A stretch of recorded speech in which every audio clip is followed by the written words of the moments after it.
Hey everyone, today we are going to tackle one of the wildest, most important ideas in all of physics, the photoelectric effect. And we're going to see how a super simple $2 piece of tech made it possible to easily prove this idea, an idea so big it won Albert Einstein a Nobel Prize.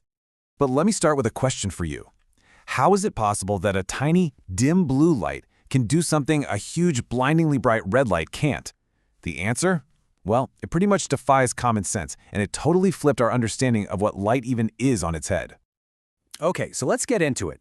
You see, way back in 1905, Einstein came up with this really radical explanation for what was going on. But for the better part of a century, actually showing it, in a classroom, it was a massive pain. To really get why the new way is so cool, you first have to understand just how bad the old way was. For decades, physics teachers were stuck with these dangerous mercury lamps, or these really weak, useless incandescent bulbs. It was just a clunky and, frankly, a pretty awful setup. I mean, just look at the problems here. The standard gear was a mercury lamp that cost hundreds of bucks. It got super hot, it blasted out UV radiation, and oh yeah, it was filled with toxic mercury vapor. Not exactly what you want sitting on a lab bench in a high school. But then, a brilliant, super simple, and incredibly effective solution came along, and it was hiding in plain sight in basically every electronic shop in the world, the humble LED.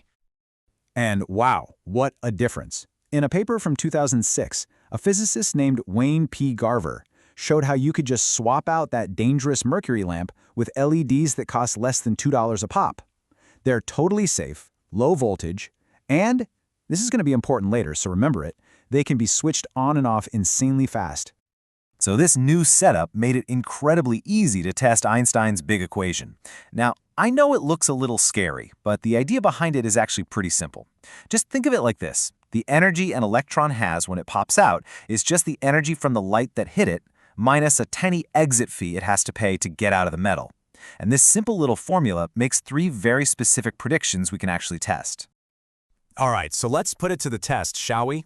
The very first prediction is that the energy of those electrons that get knocked out should only depend on the light's frequency. In other words, its color, and not on how bright it is.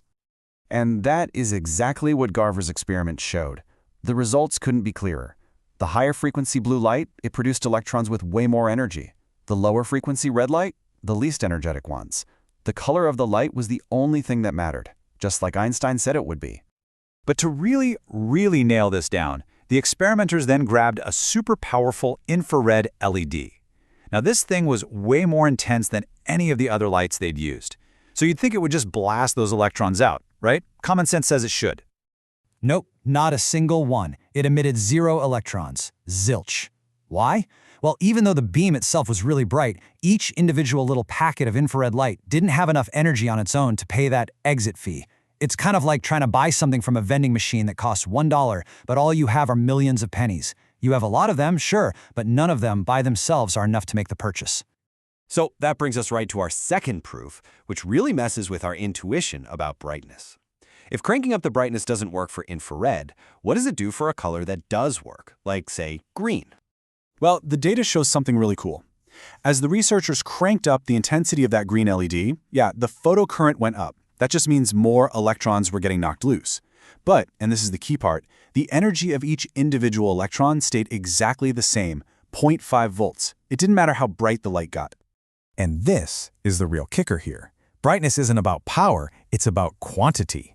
A brighter light is just a whole bunch more of these little light packets, or photons, all coming at once. It knocks out more electrons for sure, but it doesn't give any single one of them an extra energy kick. This was a huge problem for the old theory that light was just a wave. And now for the last test. And honestly, this one might be the most dramatic of all. This is where that incredible switching speed of the LED really gets to shine. The question is simple. How long does it take for light to actually give its energy to an electron? So what we have here is a classic showdown. You've got the old wave theory in one corner and observed reality in the other. Say if light is a continuous wave, its energy would kind of be spread out. An electron would have to just sit there and soak it up for a bit before it got enough juice to escape. But if light is a particle, a photon, it should just deliver all its energy in one single instantaneous punch. The researchers actually did the math. According to that old classical wave theory, it should take about 12 milliseconds for an electron to absorb enough energy. Now, that's not long, but it's definitely long enough for us to measure. So, what did they actually find? Well, it wasn't 12 milliseconds, not even close. When they flipped that switch, electrons started flying out in less than 2 times microseconds. That's not just a little bit faster, it's nearly 4 orders of magnitude faster. I mean, for all intents and purposes, it was instant. The author of the paper, Wayne Garver, just puts it perfectly here. He says, the conclusion is that the electrons must absorb the light in packets of energy, photons, that are sufficient to free the electrons almost immediately. Bam! Light isn't some gentle wave, it's like a hail of tiny, energetic bullets. So, when you put it all together, what have we actually learned from these 3 really simple experiments? What does this little LED really tell us about, well, the entire universe? It basically proves 3 revolutionary ideas that completely changed physics. First, an electron's energy comes from the light's color, its frequency, not its brightness. Second, making the light brighter just gives you more photons, not stronger ones. And third, that energy gets transferred in one go, instantly, not slowly over time. These 3 points, together, show us that light acts like a particle. And believe me, this isn't just some abstract thing for a physics class. This quantum idea is the absolute bedrock of our modern world. I mean, the solar panels on our houses, the digital camera inside your phone, they all work because of the photoelectric effect. This crazy principle is literally all around us, powering our lives. It's just an amazing story when you think about it. This incredibly complex, Nobel Prize-winning idea that was once so hard and dangerous to show off can now be proven with a piece of tech that costs less than a coffee. It just leaves you with one final thought, right? If a simple $2 LED can tell us something so profound about how reality works, what other huge secrets are just hiding out there in plain sight all around us?